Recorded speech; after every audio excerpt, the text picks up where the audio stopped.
Welcome back, Daydreamers, to another episode of Making This Crap Kit Better. It's the RMS-099 Rick Diaz, and today we're talking weathering.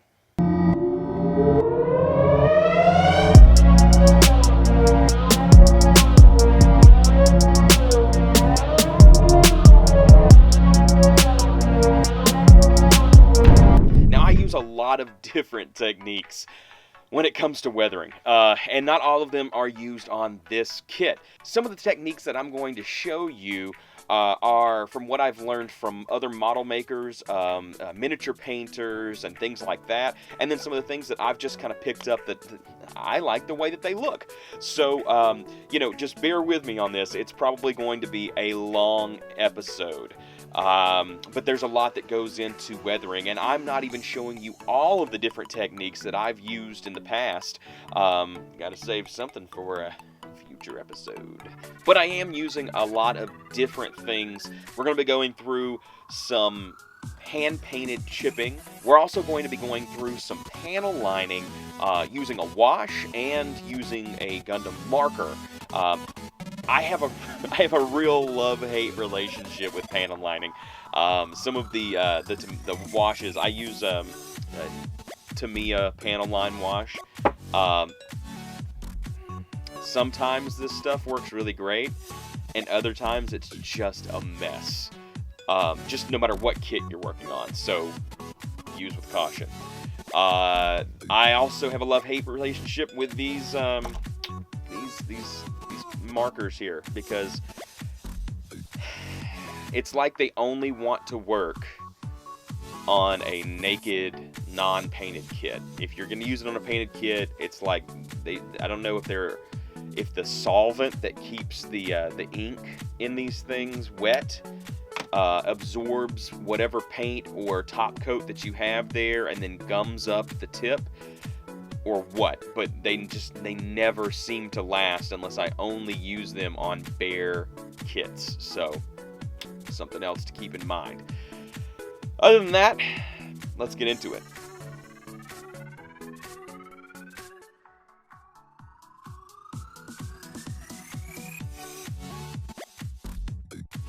Starting off, I'm going to be using Vallejo Model Air paint again. This time we're going to be using gray. It's a pretty dark gray, so that's why I went with this. I did not want a black, and I did not want a metallic black. I wanted something that was pretty dark, but not black, so I went with the Vallejo gray.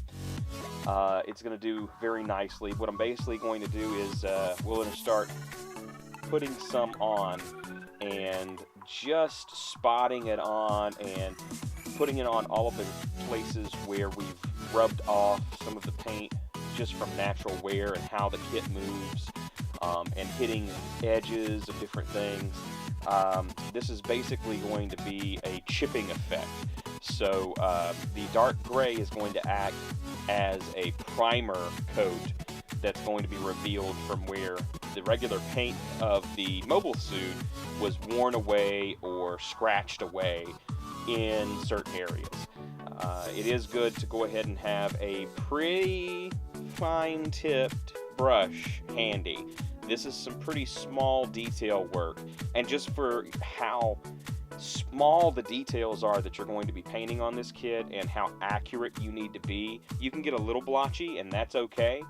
But what you really want to do is try to stay as accurate as possible.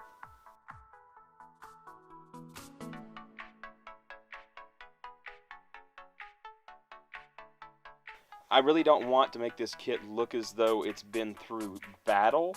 Really, I want it to just look like the suit has been heavily used. Again, this was Quattro Bagina's mobile suit. Definitely not Char, not him at all. And he, he was a very skilled pilot. So Basically, I just want to simulate normal wear and tear of going through space. You know, small particulate that could be out there, and he's zooming around and everything. He's going to hit certain things just by going through there. That's not going to hurt the mobile suit at all, but it very well could have taken the paint off in a lot of the places, along with whatever the suit was moving around and kind of touching itself, metal on metal kind of things, like around the knee joints and those sorts of things. Anywhere where that was happening a little bit more, I tried to pay extra attention to those areas to show, again, just wear and tear and space travel.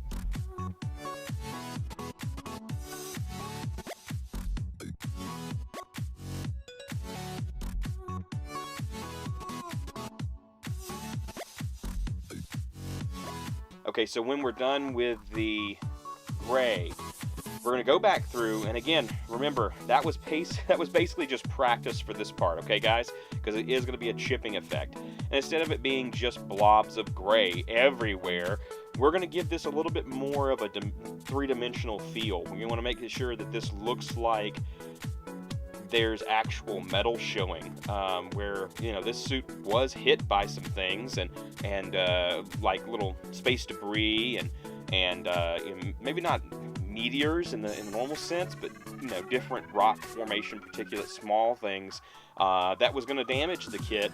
That was going to damage the mobile suit, just normal wear and tear style. So the next color that I'm going to be using is going to be another Vallejo color. I do like Vallejo. It's the model Metallic Air Chrome. And this should sound familiar to you guys because I did use chrome to highlight a lot of the hoses and other things that was on this kit to give it some kind of little pop there. I wanted those to look as though it was something that was a little more delicate and something that was a little more of a raw parts kind of in the open.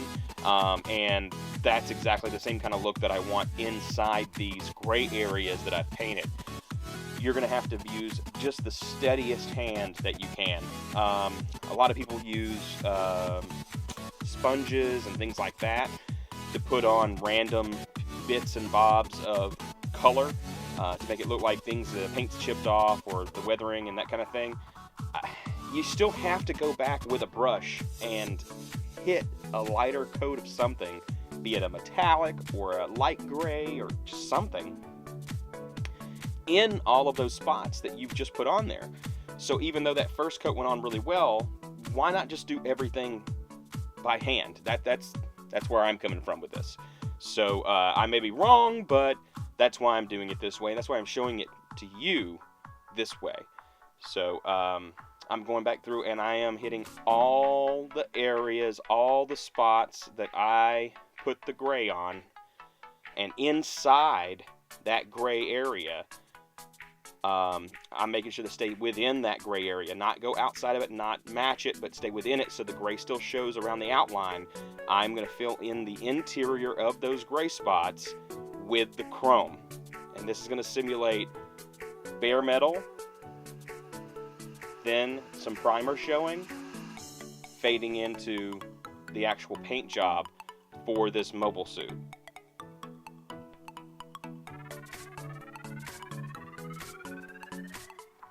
Some of these spots are very, very small, and the smaller that you make your darker primer areas, the gray that we used here, the more intricate and the smaller the detail that you'll have to go back and paint in with the chrome. The more intricate and smaller the detail, I think it looks better, but just be aware that that's something that you'll have to plan for. And if you don't have a very steady hand, maybe, you know, go for a little larger spots where this wear and tear and chipping effect is going to happen.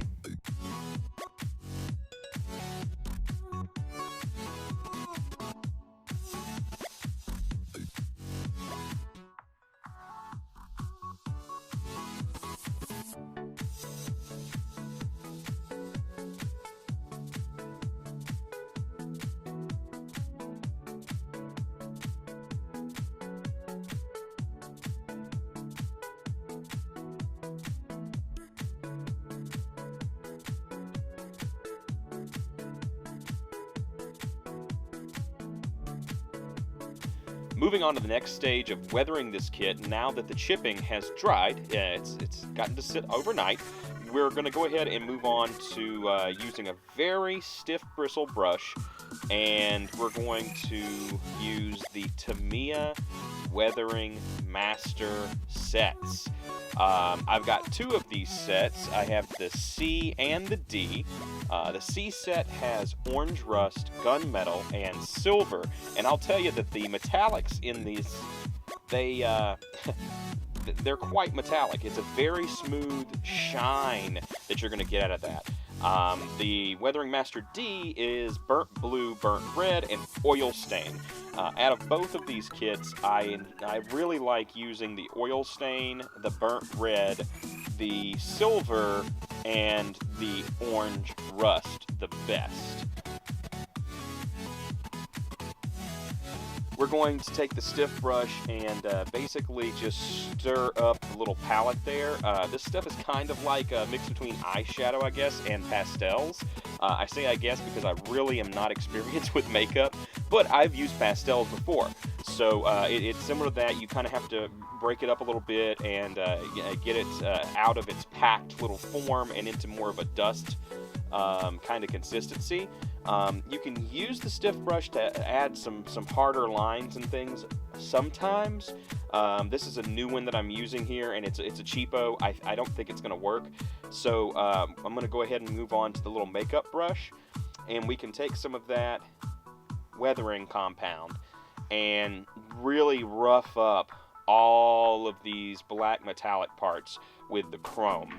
And that'll give highlights to the edges, and it will make it look as though it has a very even wear to it, as if it's made of something different than the rest of the kit. And it'll give it that look that this kit is made up of many different materials, which is it's just really something interesting for the eye.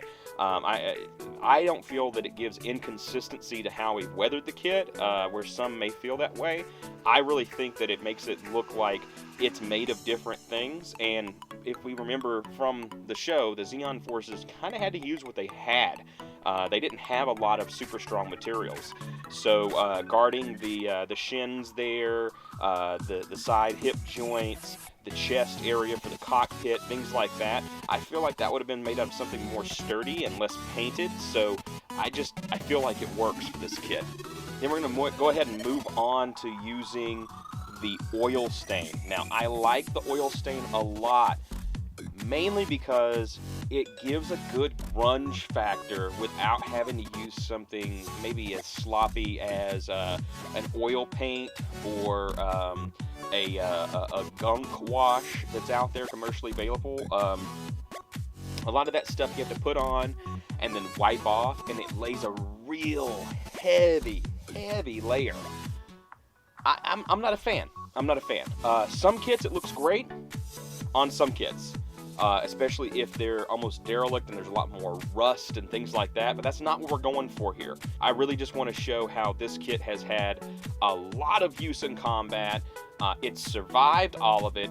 It's barely gotten hit, if ever, with anything in combat. It's just it has been a heavily used kit, so there's no big gouges or battle damage in that regard. I'm really kind of sticking to that, space travel, pings and pelts and little rocks and tiny micrometeors and that kind of stuff being hit as it darts around the space.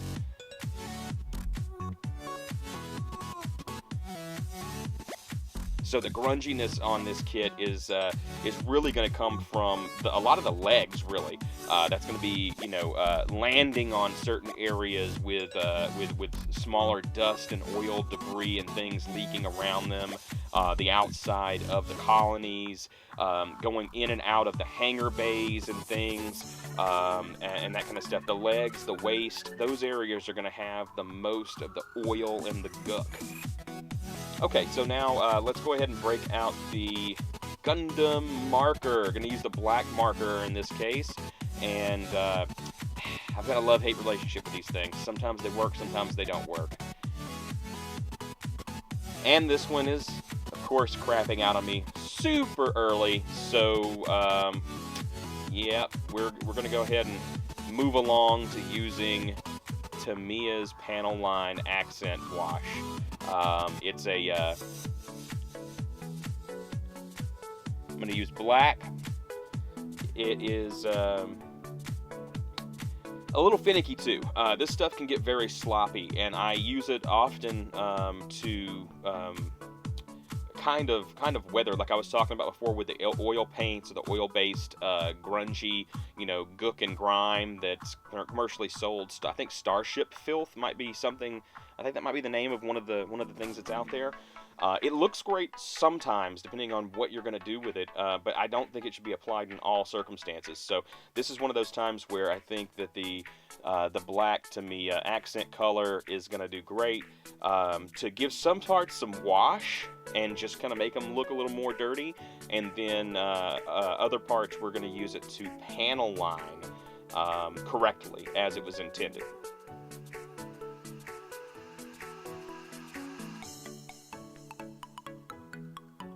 Okay, and now we're back to down to the weapons here. The weapons are actually one of those spots where, because I have the lighter gray on there, and I do have a little bit of the pre-shading there as well, I just think these weapons should be just filthy. Just to keep all of the extra moving parts and reliable artillery for this unit, because that's what it's going to depend on to survive out there. It's going to have had a lot of oil and gun grease and everything to make sure that it's going to function correctly out in space. So I'm going to really give these weapons a wash down. And it's going to be all in the nooks and crannies. And it's also, because I'm giving it like a full wash, almost like you would do with that Starship Filth, like I just said earlier, it's going to give it kind of that same thing, but there's no rubbing off.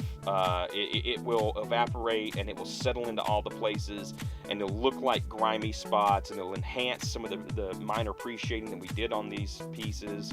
And then it will also panel line all of it as well. So I've done stuff like this before. I think it kind of looks good, especially to not bring too much attention to the weapon and to bring it back to the actual kit, which is what we care about, the mobile suit itself. And there we have our finished, well, pretty much finished kit. I still need to basically top coat this and seal everything that we've done and all of our work. But yeah, this has turned out to be a bad boy. So what I want to show you guys moving forward is a little bit of wiring in order to make sure that there's a switch and a battery along with this kit. This whole holding a button cell up, that's not what we're going for here. We're going to make it better. And thanks to your comments, I am going to build a diorama for this kit. So what we're going to do is we're actually going to build the diorama going through the next episodes, because I don't have to show you guys how to top coat. And then we're going to wire this through the foot and into the diorama base, and that's how we will light the kit and hide all of the wires. So that's changed a little bit. Again, there's just a lot of work and a lot of time put into the weathering stage on this kit. It's one of my favorite things to do because you can be a little sloppy and it still turns out pretty cool looking, I think.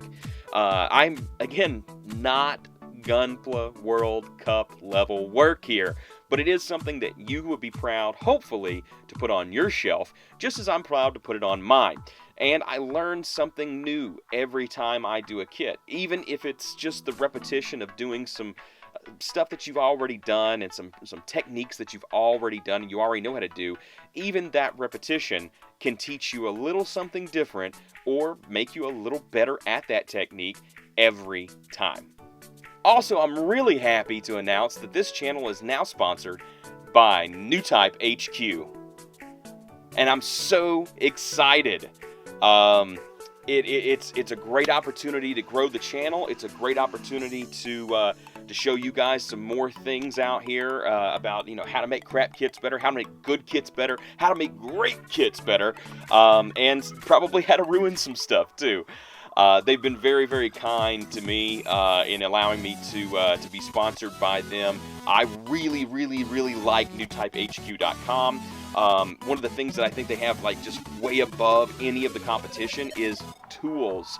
So if you guys want some scribers that are way better than what I showed you in this video, way better sandpaper and sponges and things like that, if you're wanting some really cool like little guides to cut different little shapes out for, make your own templates to scribe lines and to do that kind of thing. If you're wanting brushes, any of that stuff, NewType HQ is definitely the place to go. I really haven't found another place out there that has the variety of tools that we use to build these kits like they do.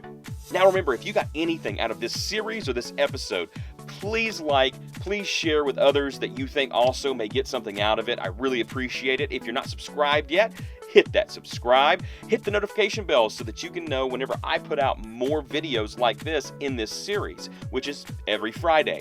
And if you want to build this kit or a similar one, the Rick Diaz, not in char colors, you can of course repaint it to whatever you want. I showed you how to do that too. Check the description below, and I have an Amazon affiliate link there so that you can get that. And they're kind enough to give me a portion of the proceeds whenever you spend money using that link. If you don't know about the special thing that I'm going to do for 200 subscribers, you got to go to the last episode and check it out. It's going to be right here. And if you want to see the rest of this series, click right here. Other than that, guys, I'm Justin, your Ragtag Daydreamer, and I'll see you soon.